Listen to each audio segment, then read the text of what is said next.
Have you ever dreamed of making your passion into a career as a public speaker? Well, today I'm going to give you some cool tips on how you can do that, as I've made a career at it for almost 25 years. So let's jump right in with some actionable tips you can take immediately.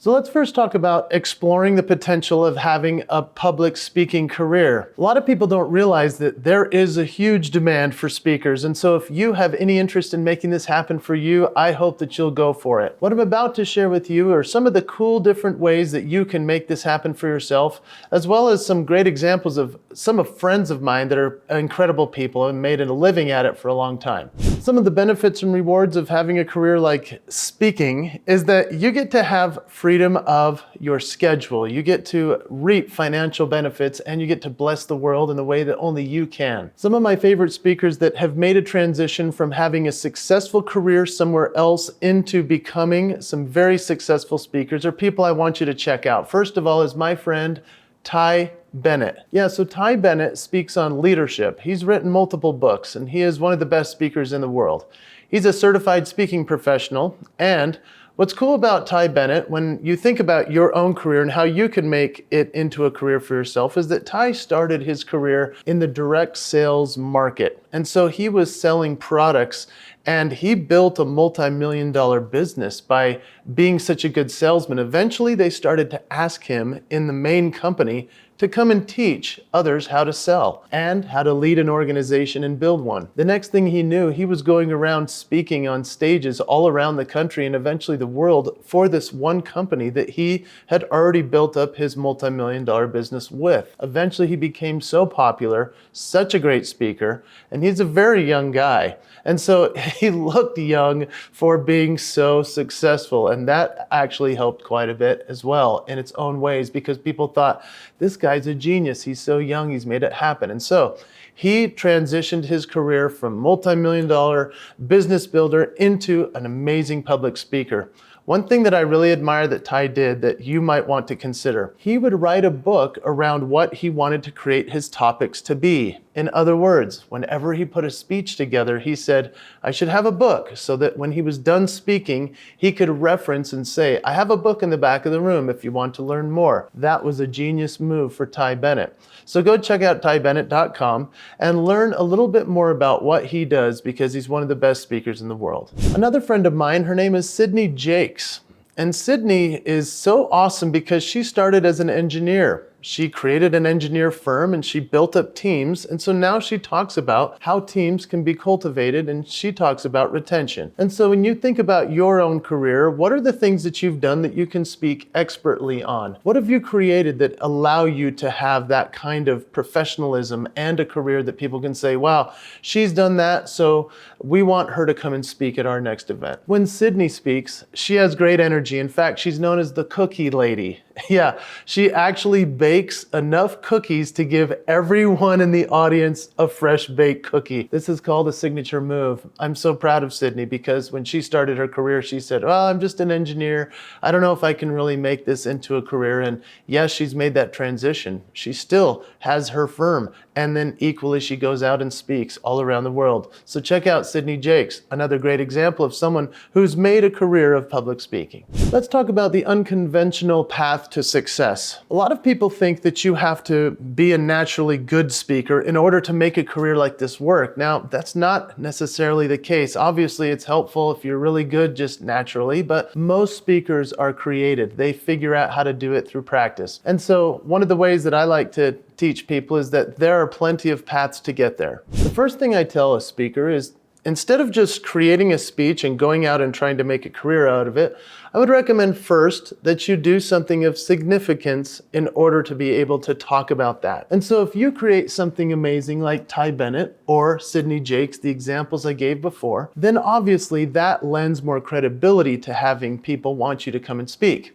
However, it's not necessary in all cases. Some speakers are able to just be so good on stage, they're motivating, they have great ideas, they are thought leaders, and so we want to hear them speak. One of my favorite examples of this is Jess Pettit.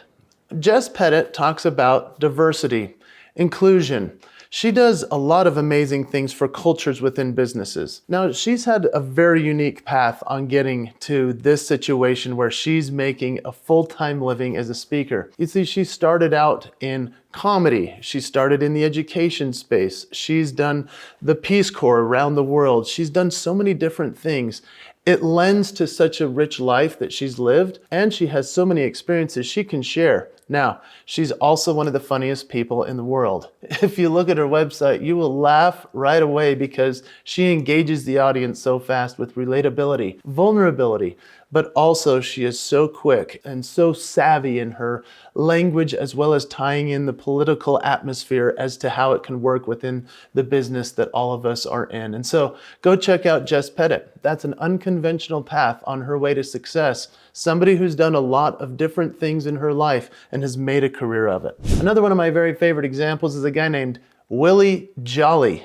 Yeah, what a cool name, right? Willie Jolly, when you think of that name, I hope you just start to smile because Willie Jolly is one of the most amazing speakers there is. He's a Hall of Fame speaker. In fact, he just won the Cavett Award in our National Speakers Association, and they only give out one per year. Well, Mr. Willie Jolly, actually he's a doctor, so we'll call him Doctor. Dr. Willie Jolly started out actually as a nightclub singer. And yes, he's done radio shows. He's done all kinds of music and performance throughout his life.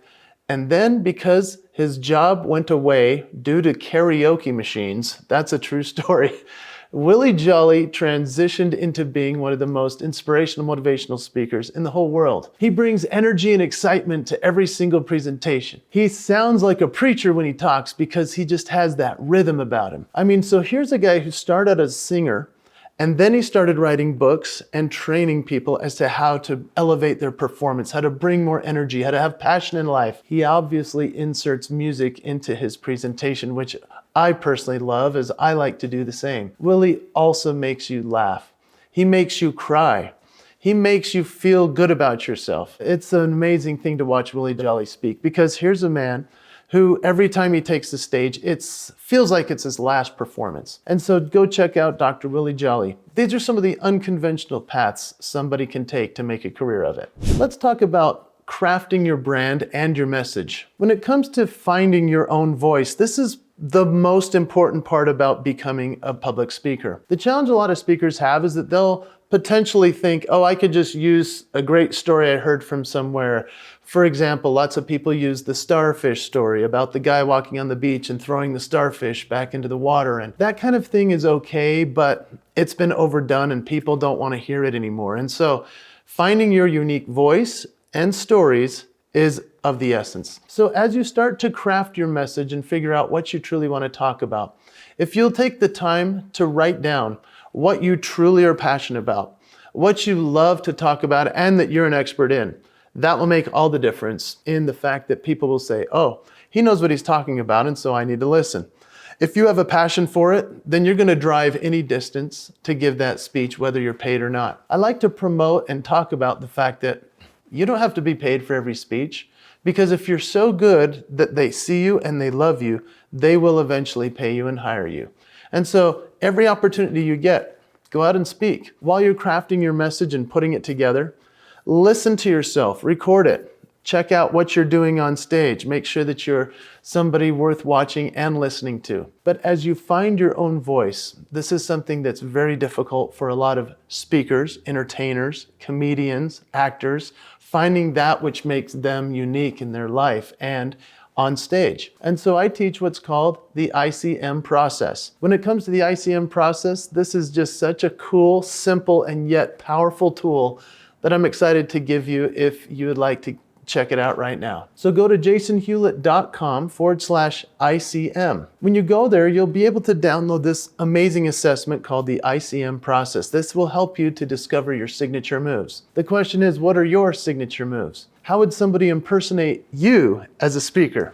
Because you have something that makes you unique. A lot of people would say, if they've seen me before, that they know me for the raptor. And I do that as a funny bit to teach full commitment and keeping a promise to your audience. And so what are some of your signature moves that you're known for? As you go through the ICM process, you'll identify those things that make you uniquely who you are. You start to ask others so you can clarify if they agree with you from what you've identified. And then you can magnify your promise and share your signature moves with the world. As you go through this process, you can then implement it into the way that you speak, because you have a message nobody else can share. Now let's talk about building your platform and network. The challenge that a lot of speakers have, as well as comedians, entertainers, and other performers, is that they don't work on building their platform. A lot of them just think, well, I need to be a good performer or singer or dancer and the audience will show up for me. That's just not the case from what I've found. It's important and imperative to work on your social media presence, your online activity, not just posting everything about yourself, but actually commenting and networking with other people. Whether that's joining a local club or an association of others that are like-minded and working towards a similar type of career. It's important to find those types of people in your life. And so one of the things I'd love for you to do, if you're interested in connecting with me, that would be a really cool thing. You're welcome to in the comments or just direct message me here on YouTube. But the thing is that you need to build your network of speakers. Here's why. The most events I get is because other speakers refer me. Yes, that's a true story. It's one thing to have an HR director see me and love me and book me, but it mostly happens because other speakers have done well at an event.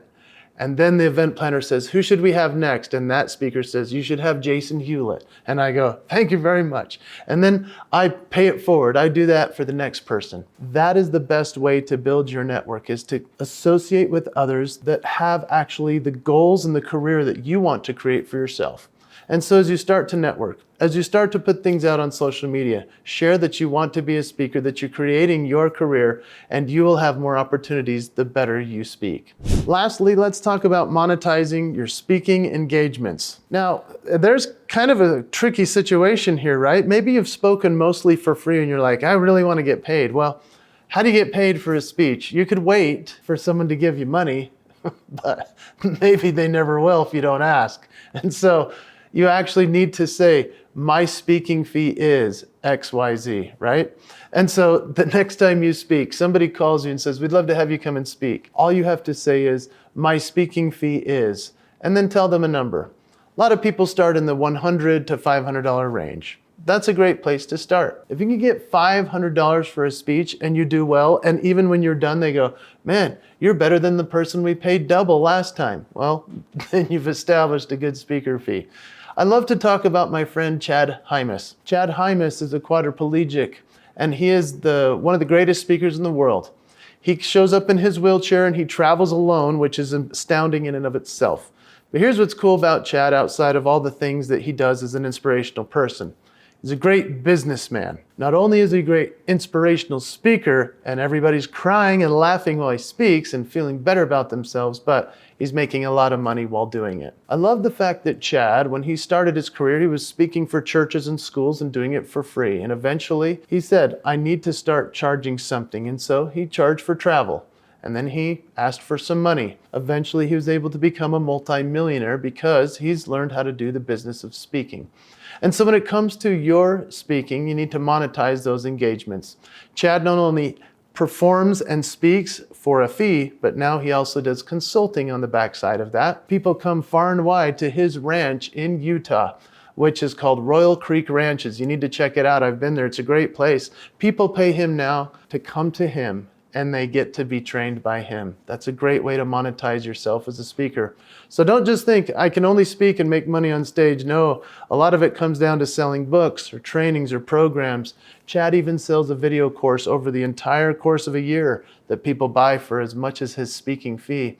These are great things and residual income for Chad, so check him out. One of the ways that I've been able to monetize my speaking as well is also to consult, to coach, to mentor, to do those types of things. Executives hire me now to help them speak better, as well as to find the strengths and signature moves of the people on the team. I've started consulting with a company a couple of months ago called Cardio Miracle.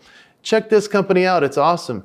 It's a supplement for your health and it helps you with your blood flow and it's good for cardiovascular. You just mix it in water and shake it up. They have a great team. I've been able to come in and consult with them. And this has been a way for me to also not only be on stage making a living, but also consulting for a company that I love, whose product is helpful. It'll help you too. Go check it out. I hope that these tips have been helpful to you today. Thank you for taking a minute to watch this video. I hope that you'll also make sure to go to jasonhewlett.com/ICM. Get your ICM process. It's going to change your life so you can make a career as a public speaker.